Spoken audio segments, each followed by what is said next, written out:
today's video guys, i-unbox ko yung unwrap ko yung regalo sa akin ng husband ko. Actually, regalo niya po sa akin noong December. So, hindi ko pa siya nabubuksan. Kaya, ngayon ko po naisipang buksan. So, samahan niyo ako guys. Check natin kung ano po yung laman po nito. Medyo mabigat. And sabi ko kasi, yung bali ilang occasion na din ang hindi niya ako nabibigyan ng gift. So, parang syempre, tayo mga girls, pag hindi, parang hindi naaalala, syempre, sumasakit din yung ating kalooban. So, akala ko, hanggang doon na lang.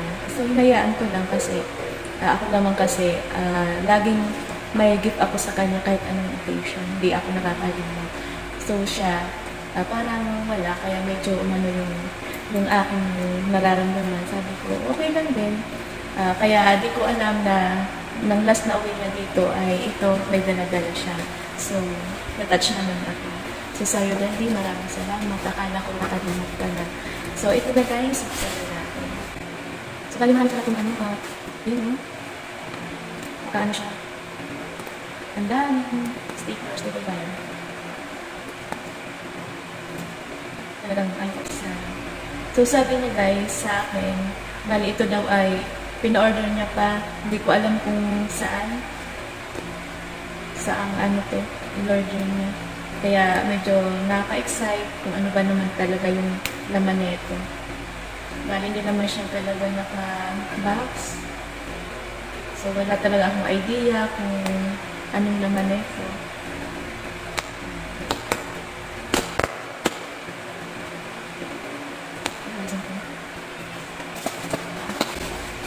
Guys, una.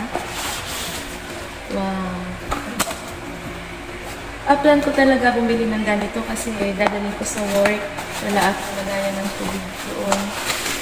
Wow. Nice. Nakiuso talaga. Ito yung uso ngayon eh. Ang lagayan ng tubig. Thank you po, Daddy. Maraming salamat. Ito pala, mahal na, di ba? So, next, unbox natin.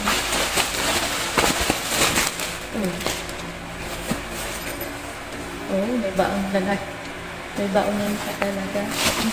Kompleto na to, ah. Oh. Una kasing regalo mo sa akin, ganito din baonan, hindi siya nalamig. So, ito ganun din. Parang hindi rin siya nalamig. Ang cute. Yung una, 3 lagayan lang. Ito bali 4. Ayan. May 2 malaki. Ayan, 2 malaki.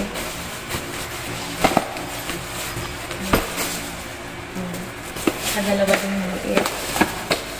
Ayan. And last, uy, dami naman. May lagayan na ako ng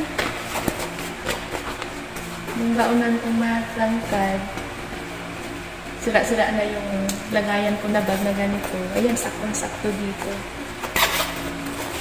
Yan. Diba? Ang ganda. Ang dami ko ng ganito. Thank you, Daddy. Maraming salamat. Na-appreciate ko yung gift mo. Kahit ano pa yan, kahit simpleng papel lang, pag galing talaga sa mahal mo, talagang ma-appreciate mo.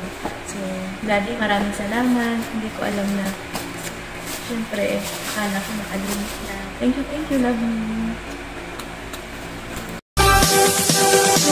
you.